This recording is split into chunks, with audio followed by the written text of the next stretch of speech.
Hello, everybody. Now, I'm a little late to the party on this, but I wanted to share my thoughts and opinions on it.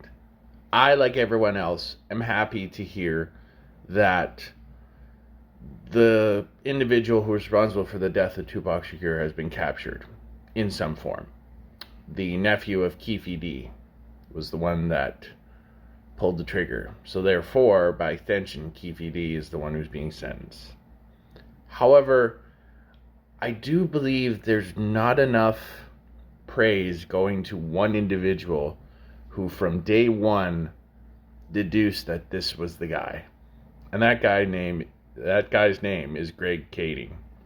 Greg Kading was a former LA police officer who then turned to a private investigator and then became an author. And he was able to deduce that it was Keefe D or Keefe D's nephew that pulled the trigger. He was also looking into who may have killed Biggie Smalls, and I hope that one gets solved as quickly as this one has. I know it took several years, but you know what I mean. So, with that said, let us look at a video interview that TMZ did with Greg Kading, and let's give him praise. All right. I'm elated. I mean, it's just been a long time coming. And so, better late than never. I was starting to get skeptical whether or not this day would come, but it has, and I am just elated. I can't tell you. The record will be set straight now. Greg, can you take us back to 2008 and this conversation you had with Keefe D and what he told you and why he wasn't charged with in connection with Tupac's murder back then? Sure. So we arrested Keefe D. We suspected that he might be involved. We built a really airtight drug case against him, which he was looking at a life sentence.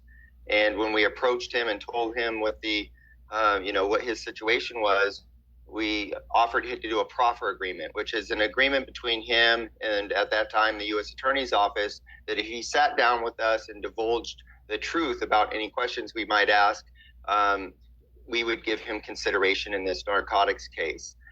We can't use that information against him when it's self-incriminating under the conditions of this proffer agreement. It's not immunity. It's just a situation where when we have the discussion, when he incriminates himself in a crime, we can't then prosecute him based on his own statements. Well, then he goes outside of that proffer statement in the years following and begins to publicly confess to his role in the murder. And that's what's led up to the recent search warrant at his house, and then, of course, the grand jury inquiry, and now the indictment and arrest. So why now then? It's like, I get it, but those statements have been made for so many years.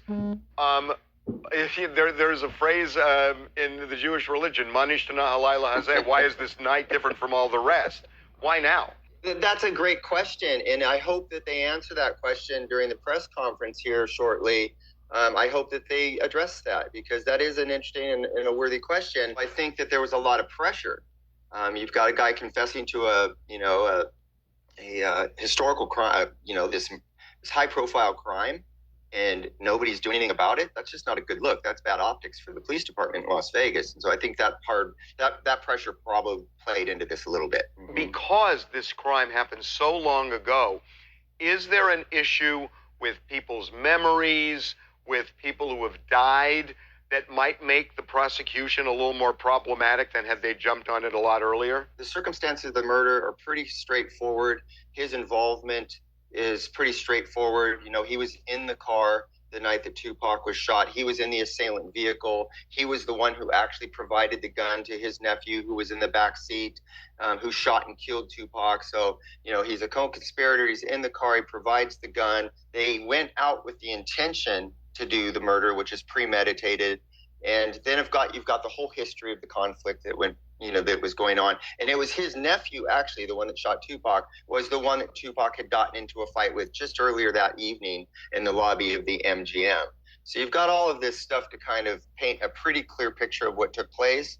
And then you see this just as a retaliation.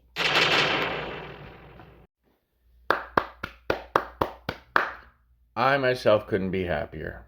And God bless that guy. Now, like I said, I hope that the murder of Biggie Smalls is solved.